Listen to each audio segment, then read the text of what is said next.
Je suis très heureux de voir présenter ce soir le professeur Michel Stolhuis, qui est de passage à Nantes pour des raisons que nous expliquera Xavier Gaudin. Mais c'est vraiment une chance pour nous de le recevoir dans cet institut, dont il a entendu parler déjà, puisque cet institut est connu, y compris en Allemagne, grâce à la Frankfurter Allgemeine Zeitung. Donc, le professeur Stolhuis, c'est l'un des... Je peux le dire, tu n'écoutes pas, Michael, ce que je veux dire. C'est certainement l'un des plus éminents juristes allemands, et il est titulaire de nombreux prix qui feraient rêver certains d'entre vous, comme le prix Leibniz, ou aussi le prix Balzan. Et il est connu dans le monde pour sa monumentale histoire du droit public, Geschichte des öffentlichen Rechts, 4 volumes, publiés à Munich chez Beck entre 1998 et 2012, dont certains volumes sont traduits en français dans cette excellente maison qui s'appelle les éditions Dalloz. Par exemple, je n'ai pas apporté tous les volumes traduits, mais pour vous en montrer un, c'est... Non seulement le premier et le deuxième. Voilà, donc là c'est sur la période 1914. Je suppose qu'il y a une traduction anglaise aussi. Oui. Oui, donc pour nos amis Ou anglophones. italienne. Et italienne, enfin bon, il y en a pour les différentes langues. Et il a aussi publié des courts essais qui ont eu un grand retentissement. Et je vais en citer un seul qui, moi, m'a beaucoup inspiré, dont j'ai l'original allemand ici, Das Auge des Gesetzes, Geschichte einer Metaphor, qui a été traduit ensuite et publié aux éditions Fayard sous le titre L'œil de la loi, l'histoire d'une métaphore. Donc, vous apprendrez dans ce livre que la loi nous regarde en ce moment, qu'elle ne cesse de nous fixer. Et c'est toute l'histoire de cette métaphore qui est racontée dans ce petit livre, où on comprend également le symbolisme qui figure sur chaque billet de $1. Si vous êtes demandé ce que c'était quelquefois, bien, vous trouverez les réponses dans ce livre. Il a beaucoup contribué dans son œuvre aussi à démêler la question du droit et du non-droit dans le régime nazi, et notamment dans un ouvrage qui s'appelle Recht im Unrecht. C'est un titre que je dois dire que j'aime beaucoup en allemand et dont la traduction française est très approximative, puisque c'est le droit à l'ombre de la croix gammée, mais qui est paru aux ENS éditions l'année dernière, où il y a 2 ans.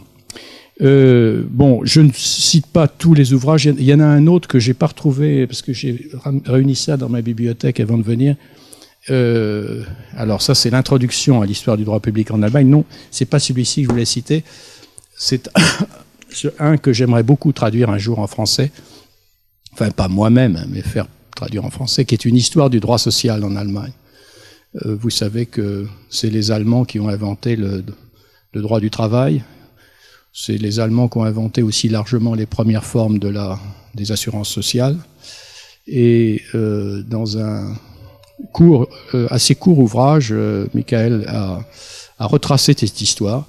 Et malheureusement, ce livre n'est traduit qu'en langue anglaise, je crois. Anglais, oui. Voilà, c'est ça. Mais j'espère qu'un jour, il sera disponible en français, puisque la référence au modèle allemand est une constante du discours politique français.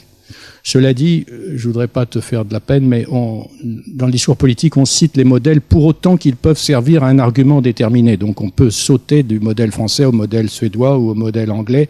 Simplement, ce sont des béquilles pour le discours politique plus que des moyens de réfléchir. Mais pour les chercheurs que vous êtes, c'est un livre extrêmement important.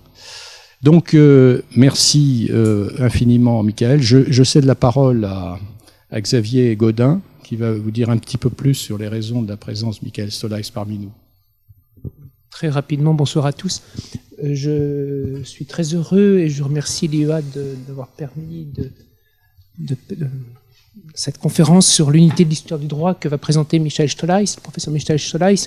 Et je voulais également, sans ajouter ce qui a été déjà dit et qui présente très bien l'intervenant, indiquer que le professeur Michael Stolleis interviendra également à la faculté de droit le 21 mars prochain après-midi et le vendredi 22 mars au matin.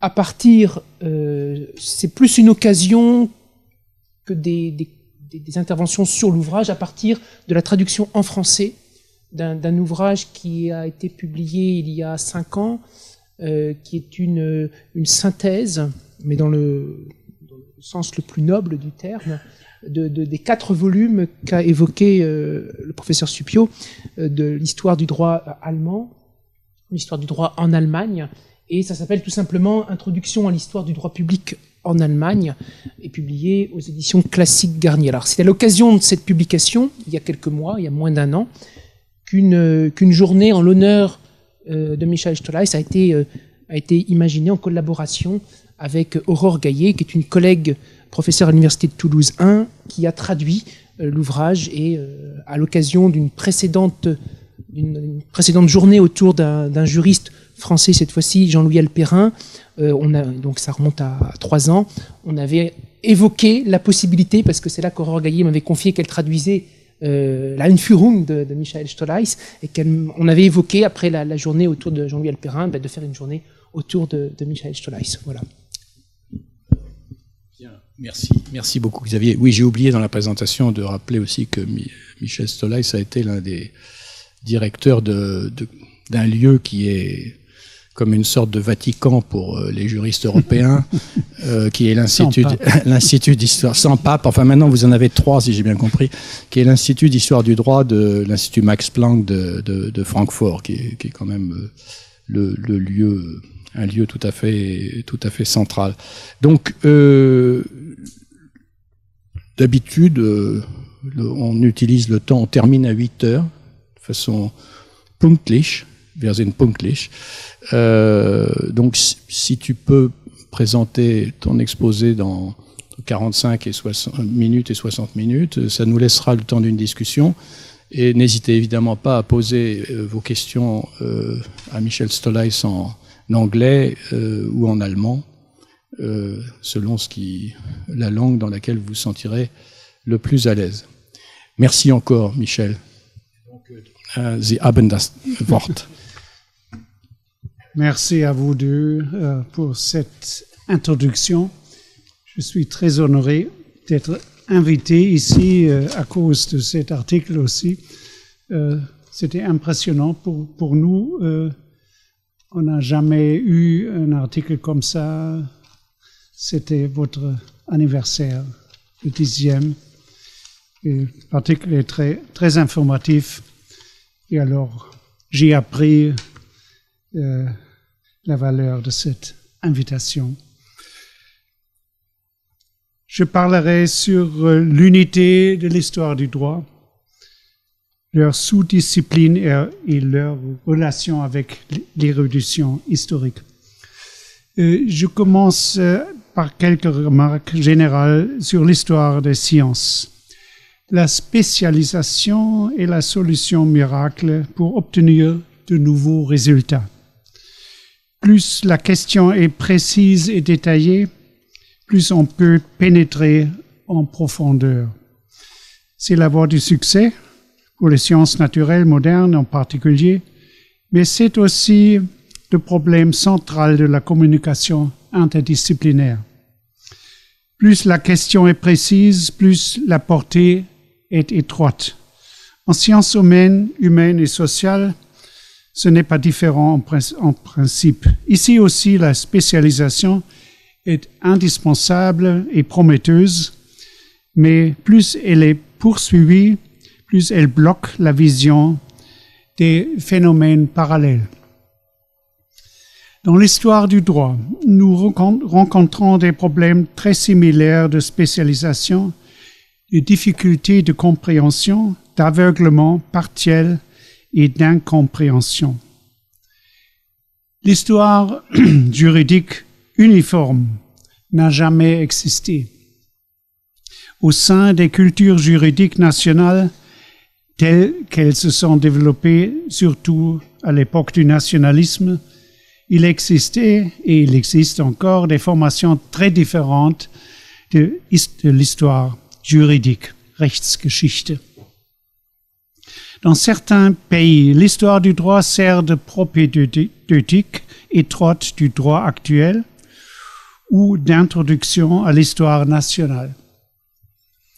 Dans d'autres pays qui appartenaient autrefois aux Habsbourg, c'est la Hongrie, Slovaquie, République tchèque, Slovénie, les éléments nationalistes sont associés au respect traditionnel du droit romain.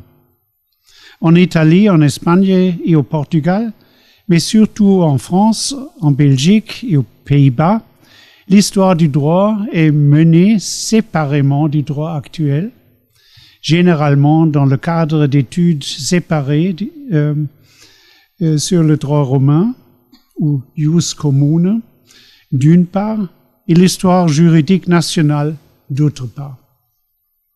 C'est la même chose dans les pays nordiques. En Allemagne, l'histoire juridique romaine et allemande est enseignée par des représentants du droit civil. C'est mon problème général. Ce sont toujours les civilistes qui enseignent l'histoire du droit, tandis que l'histoire constitutionnelle sert d'entrée au droit public. L'histoire du droit pénal ne peut être trouvée que sporadiquement parce que les professeurs allemands du droit pénal ont tendance à être plus enclins à la philosophie du droit. C'est la tradition du droit de la nature, droit naturel, dès le XIXe siècle. Ces différents modèles nationaux impliquent également des relations différentes avec les sciences historiques générales. Plus l'histoire du droit est intégrée dans le programme de formation de juristes, plus elle est soumise aux maximes qui y prévalent. Par conséquent, les historiens du droit ont tendance à se recommander comme propédeutiques du droit actuel afin de défendre leur place dans le curriculum et naturellement dans les facultés. Leurs intérêts de recherche actuels deviennent ainsi une affaire privée, pour ainsi dire. En revanche, lorsque l'histoire du droit est séparée du droit en vigueur, comme aussi en Angleterre d'ailleurs, elle peut être méthodologiquement très étroitement liée à la science générale de l'histoire. Ensuite, toutes les questions méthodologiques sont également spécifiques à l'histoire, c'est-à-dire les questions sur les sources, l'extension spatiale et temporelle. Il y est également plus facile de surmonter les histoires nationales à travers une perspective comparative européenne, peut-être même de passer à une vision historique mondiale des réceptions, traductions ou mutations de cultures juridiques du monde. À cet égard, il me semble préférable que les historiens du droit s'allient méthodiquement aux historiens et se débarrassent du corset de l'éducation juridique. Mais cela a aussi des inconvénients évidents. L'histoire du droit perd ainsi son terrain traditionnel et s'attache de confronter de nouvelles générations de juristes à l'histoire de leur propre discipline.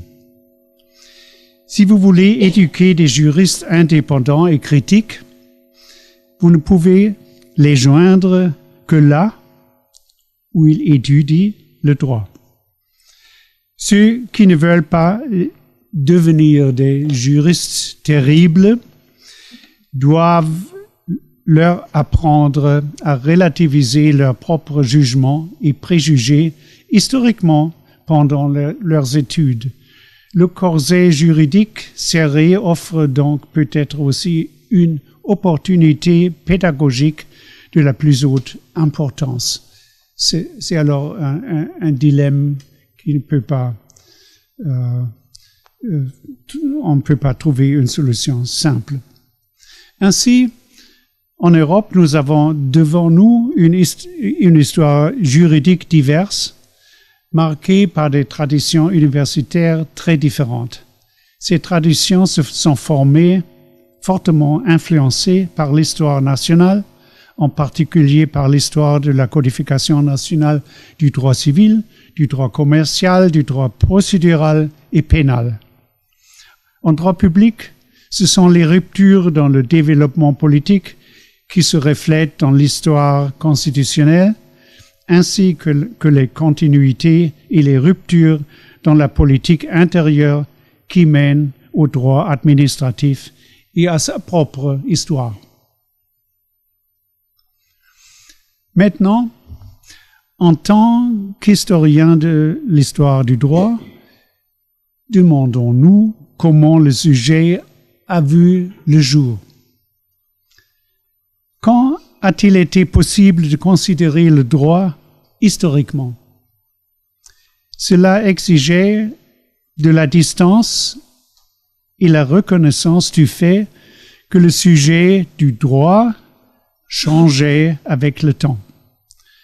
Dans les systèmes théologiques ou idéologiques fermés, il n'y a pas d'histoire, tout au plus de changements dans l'interprétation de la vérité unique, immuable, révélée. L'histoire n'y existe pas, tout au plus dans les modèles de temps cyclique de retour, par exemple en Chine, traditionnelle, dans le bouddhisme, etc.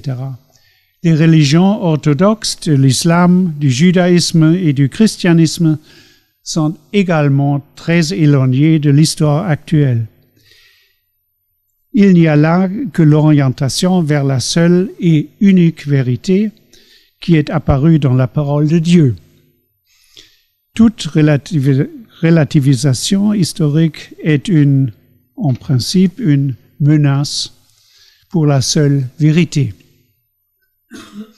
Ce n'est que lorsqu'il y a une conscience générale du fait que le monde social et économique, le droit et la connaissance du droit changent sans cesse, que l'on sait qu'il n'y a pas de retour, mais seulement un avant, que la pensée historique émerge. Il accompagne ensuite le cours du temps d'une manière réfléchie et montre aussi les acteurs de l'histoire en tant qu'individus actifs. La société, en tant que somme de ces individus, émus par des convictions changeantes, forme ses propres systèmes politiques, mais elle peut surtout voir et réfléchir sur elle-même dans le courant du temps. Notre histoire juridique aujourd'hui est alors un produit des temps modernes. Le moment et l'endroit où cet âge moderne commence en Europe, cependant, est controversé. Mais il y a beaucoup à dire pour voir leur début au XIIe et XIIIe siècle, car c'est là que la parole écrite a fleuri dans toute l'Europe. Des livres juridiques, des structures administratives similaires, des bureaux et des hiérarchies ont été créés dans tous les pays. Le clergé de l'Église mondiale romaine a formé un réseau de l'Irlande à la Pologne, de la Norvège à la Sicile, et les papes légaux sont devenus actifs comme législateurs. Ils furent bientôt suivis par les princes mondains. Des écoles de droit européennes ont été créées à partir du légendaire Bologna. Ce début, en vérité, une continuation des développements plus anciens depuis le XVIe siècle, le VIe siècle, comprenait la masse juridique redécouverte des digestes, des institutions, du codex, mais aussi le droit canonique maintenant compilé et mis en forme comparable, le bien connu Decretum Gratiani. Les juristes du Moyen Âge, actifs du milieu du XIIe au XVe siècle, n'étaient nullement aveugles à l'historicité de leur matériel, d'autant plus qu'ils faisaient eux-mêmes l'expérience du droit positif, jus positivum, une création des papes du XIIIe siècle, constamment créée, que ce soit par lettres ou conseils pontificaux ou par la législation des souverains séculiers. Mais leur intérêt se concentrait avant tout à l'interprétation pratique et avec le but d'une harmonisation des contradictions. Ce n'est que lorsque, dans l'humanisme précoce et développé de l'Italie et de la France, on a commencé à dissoudre l'harmonie intérieure fictive du droit romain, lorsqu'on a découvert les étapes du texte, Textstufen, comme a dit Franz Viaca, l'historien du droit, les étapes du texte, et commencé à rédiger une division historique du développement du droit, que l'on a pu recevoir l'élément historique du droit isolé. Traditionnellement, ce changement est appelé la transition du mos italicus au mos gallicus. Plus ce processus d'historisation critique progressait, plus on pouvait traiter librement de l'ordre juridique des digestes. Là où elle était incomplète, il y avait la place pour l'État moderne naissant, dont la souveraineté était maintenant centralisée dans la législation. Le juge est désormais remplacé par le législateur. Le démantèlement philologique critique du droit universel romain permettait désormais aussi une vision claire des textes grecs de l'Antiquité tardive, du droit interne des coutumes ou habitudes juridiques, des droits des tribus germaniques, les leges barbarorum, et de la législation des empereurs depuis Charlemagne. En France, en Angleterre, en Espagne et dans l'Empire allemand, les leges fundamentales, actes juridiques particulièrement importants qui étaient censés au contrôle des souverains, ont également été mis en évidence. Dans ce processus de réévaluation des fondements juridiques antérieurs, ce n'est pas seulement l'État moderne précoce, en tant que législateur, qui a été en mesure de traiter librement le matériel. En même temps, l'histoire du droit dans les universités a pu être abordée de manière purement contemplative ou antiquaire. C'est, en termes très simplifiés, le début de l'histoire actuelle du droit. À la fin du XVe et jusqu'à la fin du XVIe siècle.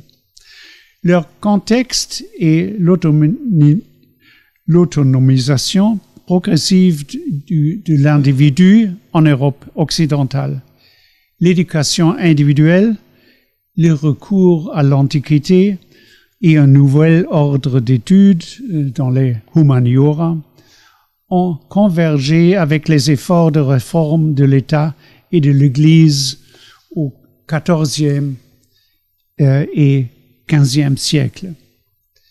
L'humanisme européen et la complémentarité progressive de l'interprétation traditionnelle du droit romain dans le mos italicus ont eu lieu côte à côte et progressivement plus vite à Bourges ou Orléans, plus vite qu'à Toulouse, plus vite à Altdorf, Bâle, Heidelberg et Strasbourg qu'à Vienne ou Leipzig.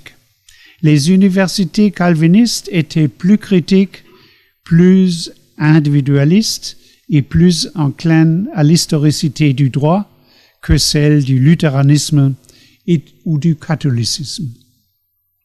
Soudain, des possibilités s'ouvrent pour une toute nouvelle classification des matériaux, par exemple à travers les procédés dichotomiques de Pierre de la Ramée. à la fin du XVIe siècle. L'évolution européenne esquissée ici, qui a conduit à une relativisation du droit romain, a signifié en même temps une augmentation de l'importance du droit interne, de la constitution nationale propre, des vieux livres juridiques du Moyen Âge et des recueils de décisions, surtout dans les villes. On y découvre les droits de ville, des campagnes, des villages, alors appelés ius patrium, ainsi que les droits commerciaux et maritimes régionaux. En France, les coutumes ont été rassemblées. En Allemagne, les éditions du Sachsenspiegel et d'autres ouvrages juridiques médiévaux ont été imprimées dans le XVIe. La loi de la féodalité a été systématisée et un droit pénal distinct a été élaboré en Allemagne 1532. Parallèlement à l'émergence des États-nations européens, une prise de conscience de l'importance des couches les plus anciennes de ses propres sources juridiques s'est imposée presque naturellement. François Hautement, avec son le célèbre titre « L'Antitribunien » ou « Discours sur l'étude des lois » 1574, qui proposait un code de loi complet en langue vulgaire, est un exemple de la nouvelle liberté législative acquise par l'historisation. 2 générations plus tard, Hermann Conring de l'université de Helmstedt, avec son, je cite le titre De origine juris Germanici, de l'origine du droit allemand, en 1643, va dans le même sens.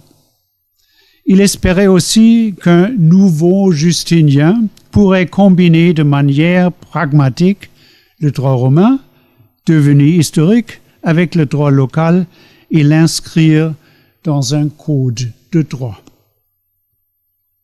Conring est également important parce qu'il a été le premier à offrir un aperçu général de l'histoire du droit depuis les Leges Barbarorum jusqu'à ses jours, dans la moitié du XVIIe siècle.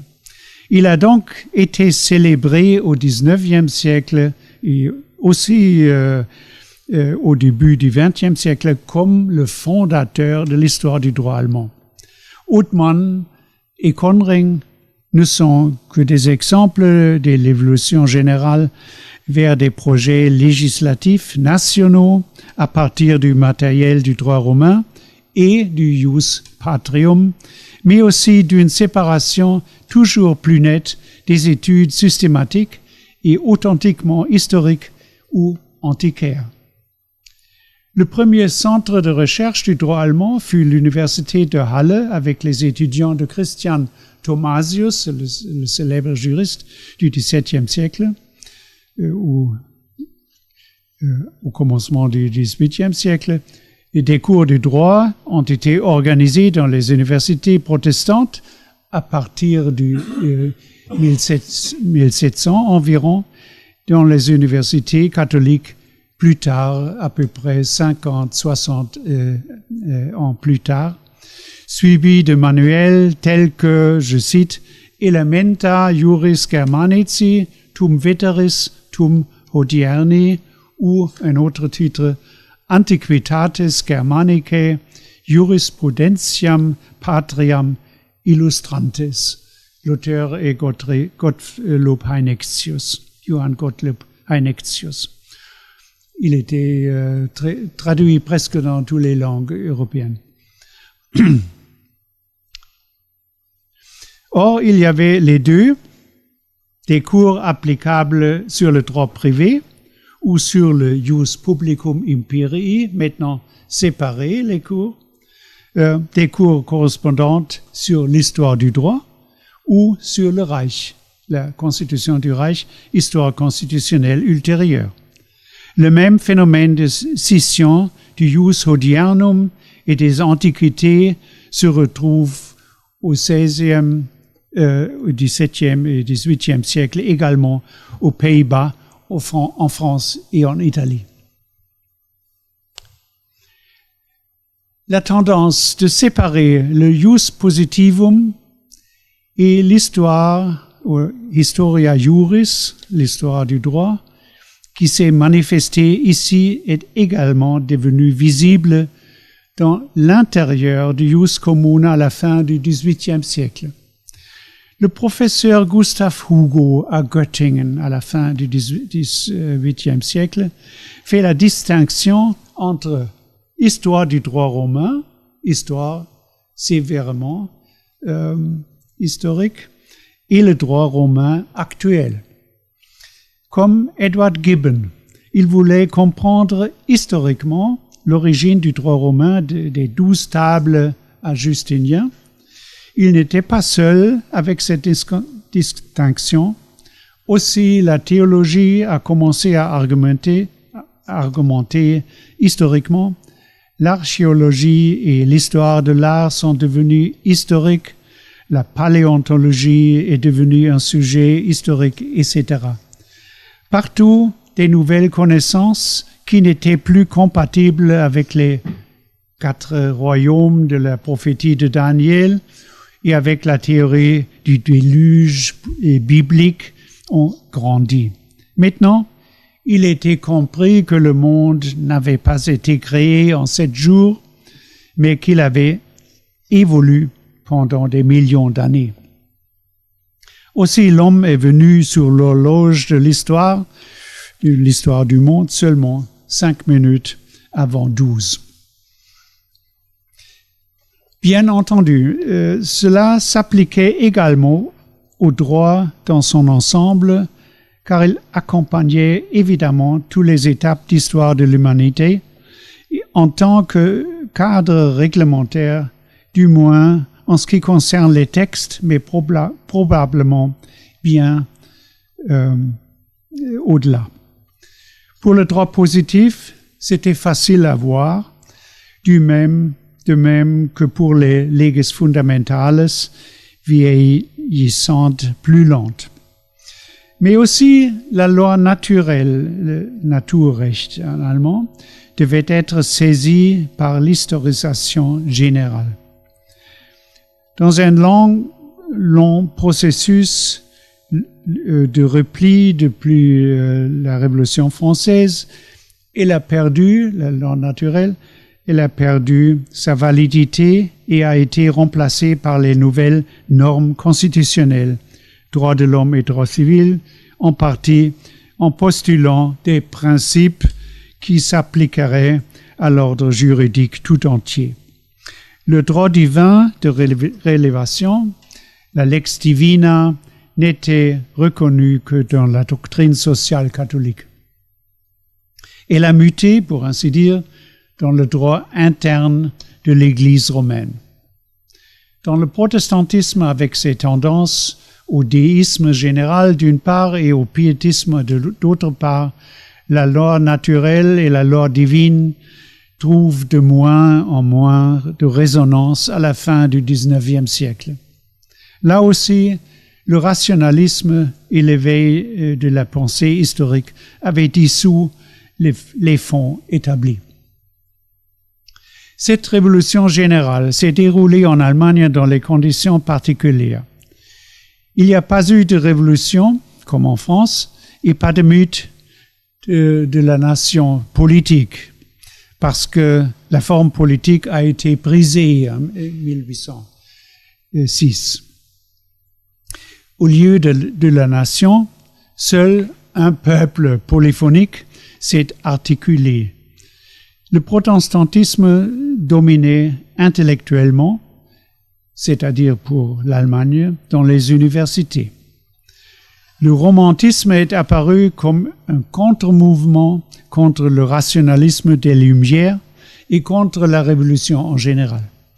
Ainsi, le développement du droit dans son ensemble pourrait s'expliquer comme l'émanation du Volksgeist, C'est compliqué à traduire en français. Volksgeist, ja. Comme le produit des forces souples, comme a dit Savigny. Mais comme le peuple, une entité fictive, ne peut pas vraiment être actif, la jurisprudence, alors la Rechtswissenschaft, était nécessaire comme accoucheuse, pour ainsi dire. Dans une certaine mesure, il s'agissait de distiller ce qui était inhérent dans le Volksgeist. Qu'ils fassent leur travail en paix, dit Savigny en 1814, et qu'ils ne soient pas dérangés par des codes, comme le code Napoléon, de droit rapide et inadéquat. Le fait qu'elle avait pu également utiliser le droit romain classique, qui remonte à des siècles, n'était pas compatible avec la métaphore du Volksgeist, mais a été volontiers accepté par une classe de juristes formés du droit romain. Cette position de départ à la fin de l'époque napoléonienne a conduit à des multiples divisions en Allemagne. Et je vais maintenant expliquer cette division de l'histoire du droit. La première est la division entre les romanistes et les germanistes, comme on les appelait. D'une part, le soi-disant école historique des romanistes a été fondée par Savigny. Elle s'est concentrée sur le développement dogmatique du droit civil sous la forme du pandectisme. Au terme d'un processus de près de 100 ans, cette évolution a conduit la codification du droit civil en 1900. D'autre part, entre 1815 et 1900, les germanistes ont cherché à créer un pendant dogmatique au droit allemand, notamment en droit de famille, des successions, droit commercial et droit foncier. Tandis que les romanistes avaient tendance à s'orienter sur le plan international pour gérer la transition de l'usus modernus au pandectisme du XIXe siècle dans le contexte de la société industrielle naissante, les germanistes tendaient davantage vers le mouvement constitutionnel libéral, l'anglophilie et l'autogestion, self-government, la transformation des corporations médiévales en associations professionnelles modernes et aussi vers le droit procédural avec l'implication des profanes. Cependant, il n'a pas été possible de créer un droit allemand privé, analogue au droit privé roman de la pandectistique. Les matériaux disparates ne pouvaient être classés dans des catégories dogmatiques. Un large intérêt politique a conduit les germanistes à la vieille tradition de l'histoire impériale. Or, le Reich n'existant plus, on l'appelait histoire de l'État, Staatsgeschichte. Et depuis le milieu du XIXe siècle, histoire constitutionnelle ou Verfassungsgeschichte. C'est un terme inventé dans la moitié du XIXe siècle. Il n'est pas possible de décrire ici l'évolution très différenciée du conflit entre les romanistes et les germanistes. Derrière, il y a le mode de pensée essentiellement national et libéral des germanistes, tandis que les romanistes, avec leurs intérêts dogmatiques et de droit civil, se comportaient d'une manière plutôt conservatrice ou apolitique. Le processus interne de l'école historique sont également très complexes, comme le montre la grande étude de Hans-Peter Haferkamp, professeur à Cologne, et cette grande étude est parue l'année dernière, très intéressante et profonde. Deuxième division, juriste et historien du droit. Il n'avait pas que la division de l'histoire du droit en romaniste et germaniste. Au cours du XIXe siècle, il est devenu de plus en plus clair que ce qui était apparu depuis longtemps, à savoir la division entre juristes et historiens juridiques. Les juristes ont incorporé des éléments historiques dans leur travail sur le droit actuel et les ont intégrés là où il était nécessaire comme argument. L'histoire du droit est donc devenue une discipline auxiliaire. Elle devrait contribuer à une meilleure explication du droit actuel, mais devrait également s'y limiter. Ceux qui, d'autre part, ont travaillé véritablement dans l'histoire antiquaire, ont fait des recherches sur l'histoire du droit sans prêter attention au présent. Il s'agit d'abord du droit romain à tous ses niveaux historiques. Mais dans le même temps, l'histoire juridique nordique plus ancienne, Norvège, Islande, Danemark, Suède est apparue. De même que les recherches relancées sur la loi gréco-romaine, presque inconnue, de Byzance. Zacharias von Lingenthal était aussi un fondateur dans le XIXe siècle du byzantinisme, longtemps enfoncé. De plus, dans le cadre de la société orientale, nouvellement fondée maintenant, on pourrait élargir sa vision du droit ancien, juif, arabe et égyptien. Ces intérêts ont conduit l'histoire du droit dans les sciences générales de l'Antiquité, qui ont connu leur propre période de fondation.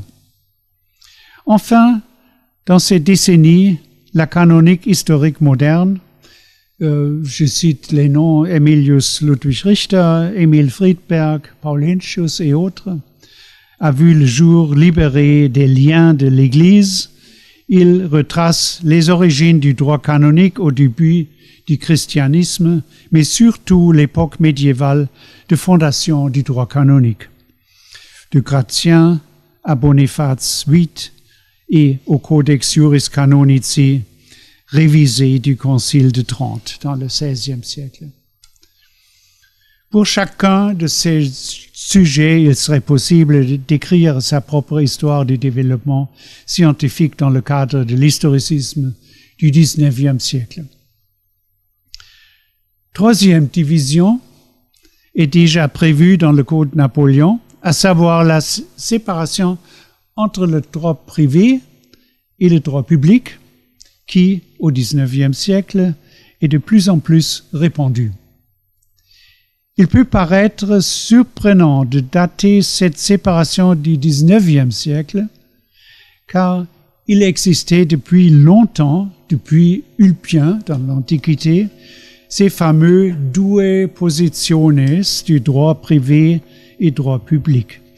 Ils ont également été enseignés et ont laissé leurs traces au XIIe et XIIIe siècle. Mais ce n'est qu'au début du XVIIe siècle que la séparation de l'enseignement universitaire s'est lentement installée. Les cours, les manuels et les thèses ont été rédigés maintenant, dans le XVIIe siècle, ex jure publico. Mais comme le système juridique est encore considéré comme une unité voûtée par le droit divin et le droit naturel, même la division du droit applicable en cours séparés, ça veut dire jus privatum, jus feudale, jus publicum, jus penale, ne conduit pas encore à une séparation fondamentale entre public et privé. Ce n'est qu'à partir du milieu du XVIIIe siècle, lorsque l'État et la société se sont de plus en plus séparés, que le droit public et le droit privé ont suivi. On peut suivre cela de près avec Kant et Hegel. On peut aussi mentionner la suppression politique de la société par l'État ou le système Metternich. La déification de l'État d'une part, surtout dans la Prusse, et de la société bourgeoise et économie libre d'autre part, notamment en Allemagne. De tous côtés, la distinction entre le droit privé et le droit public s'estompe de plus en plus. Le droit privé sert la société, le droit public, l'État. Comme en Allemagne, il peut être observé aussi en France, ainsi qu'en Italie.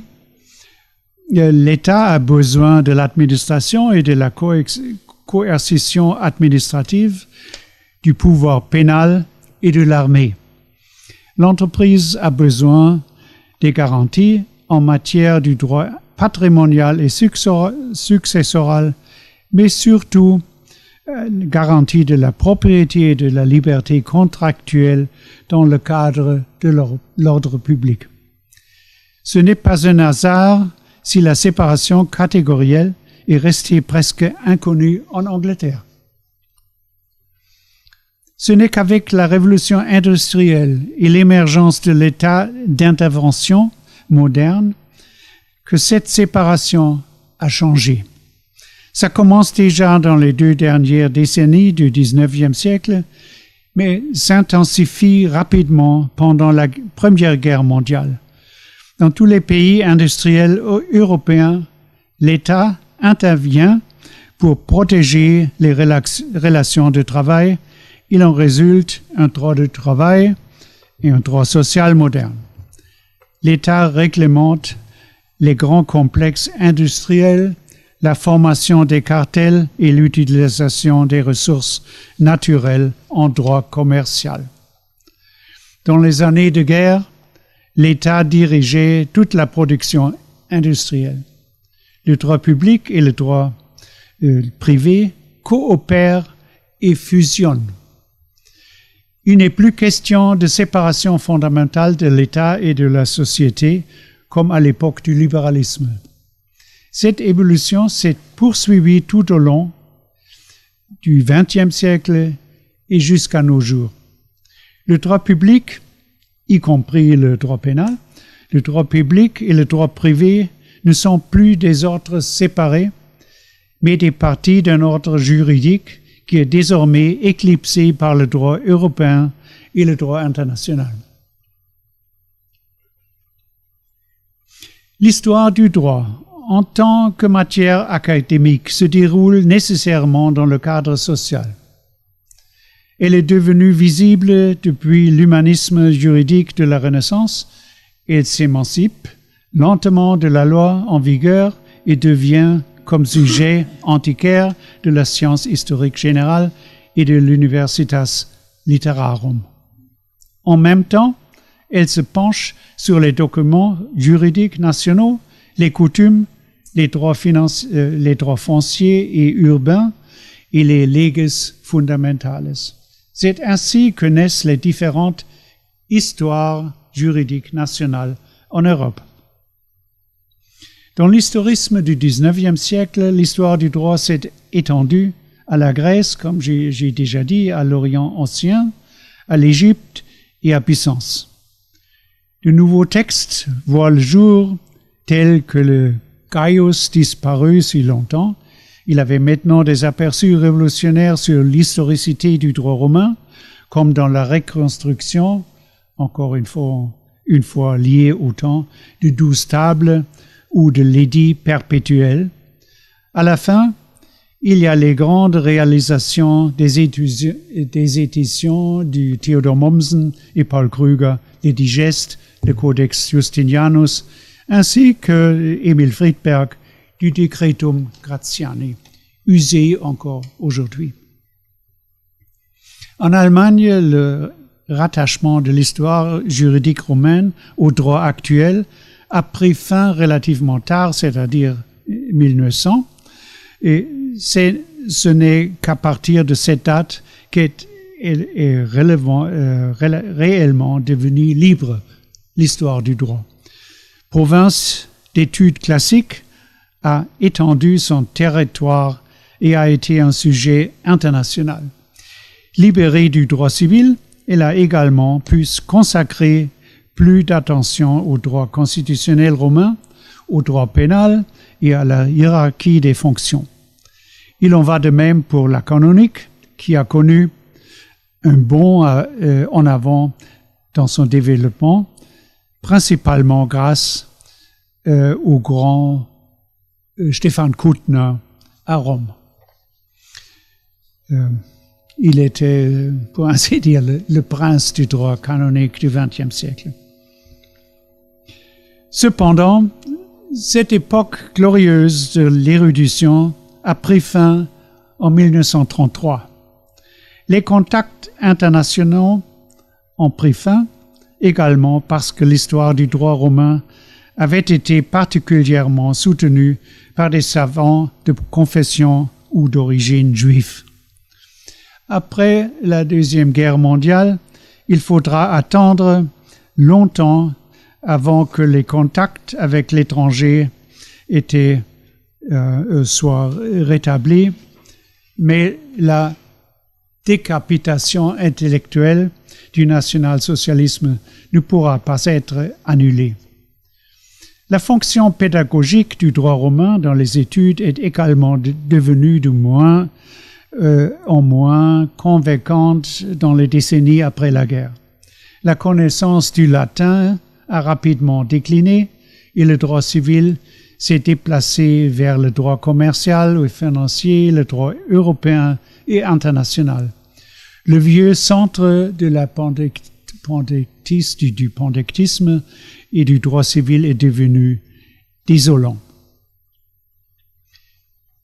L'histoire du droit germanique, d'emblée beaucoup plus nationaliste et völkisch, s'est fortement adaptée au national-socialisme et a perdu le terrain après la Deuxième Guerre, d'autant que les contacts avec la Scandinavie et l'Islande ont été rompus. Dans les études médiévales, ce sont les historiens qui ont pris les devants. L'histoire constitutionnelle a migré plus ou moins vers le droit public, mais de plus en plus négligée aujourd'hui. Malgré ces points négatifs, une génération plus jeune, avec de très bonnes réalisations, émerge depuis une vingtaine d'années et cherche une nouvelle orientation, que ce soit dans l'histoire juridique européenne ou même au niveau mondial. Si on récapitule les trois dichotomies mentionnées et que l'on se demande ce qui s'est passé par la suite, des perspectives s'ouvrent sur l'avenir. Les conflits entre romanistes et germanistes qui ont atteint leur apogée lors des assemblées germanistes de 1847-48 sont depuis longtemps entrés dans l'histoire. Les effets sur le présent sont à peine visibles. Certes, le parallélisme de l'histoire juridique romaine et allemande nationale est toujours présent dans les compositions des chaires. Il y a aussi des sections séparées aux conférences des historiens du droit et aux congrès internationaux spéciaux des romanistes et des canonistes. Mais les luttes pour la suprématie juridico-politique dans la création de l'ordre juridique national sont terminées. Les espoirs des romanistes de jouer à nouveau un rôle dans la création de la future unité juridique de l'Europe sur la base de l'ancien jus commune étaient tout aussi illusoires que les espoirs des germanistes d'apporter une contribution au droit civil moderne. C'était des fictions, des illusions. La deuxième distinction entre juristes et historiens du droit, quant à leur méthode, demeure pertinente. Les juristes interprètent et appliquent leurs normes aux problèmes pratiques et aux conflits. Ils servent le présent, naturellement. S'ils ont besoin d'arguments historiques, ils les utilisent au cas par cas où ils aiment commencer leur livre par une introduction historique. Il n'y a rien de mal à cela, au contraire, car cela nous rappelle que la loi actuelle est née historiquement et qu'elle peut donc être à nouveau modifiée à l'avenir. Les historiens du droit, en revanche, sont des interprètes des textes juridiques ou d'autres témoignages du passé. Ils ne façonnent pas le présent, mais recherchent des éléments juridiques dans le passé afin de reconstruire le fonctionnement du droit du passé. En plus des textes, ils doivent comprendre les formations des anciennes sociétés. Leur méthodologie est fondamentalement la même que celle de la recherche historique, mais historiens du droit travaillent avec une connaissance préalable spécifique de ce que l'on peut appeler le droit. Dans leur interprétation, ils reflètent leurs expériences actuelles en tant que les juristes dans le passé. Ces points de méthode sont difficiles et comportent évidemment des dangers de malentendus anachroniques, mais il n'y a en principe aucune échappatoire à ces dilemmes. Seule la lecture parallèle d'autant de sources que possible, le renoncement aux hypothèses ontologiques et la volonté de relativiser sa propre position de manière autocritique sont utiles.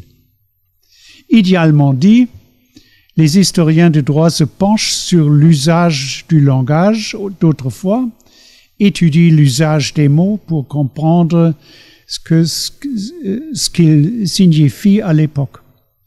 Ils ne postulent l'utilisation de termes ou ne définissent pas, comme les philosophes, ils ne postulent pas l'utilisation de termes, mais décrivent l'utilisation des mots pour tirer des conclusions historiques.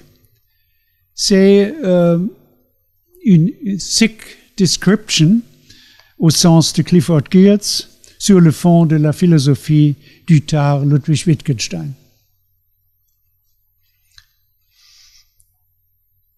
Il a déjà été établi que la troisième dichotomie, celle entre droit privé et droit public, est reconnue depuis longtemps comme un produit politique et philosophique du XIXe siècle.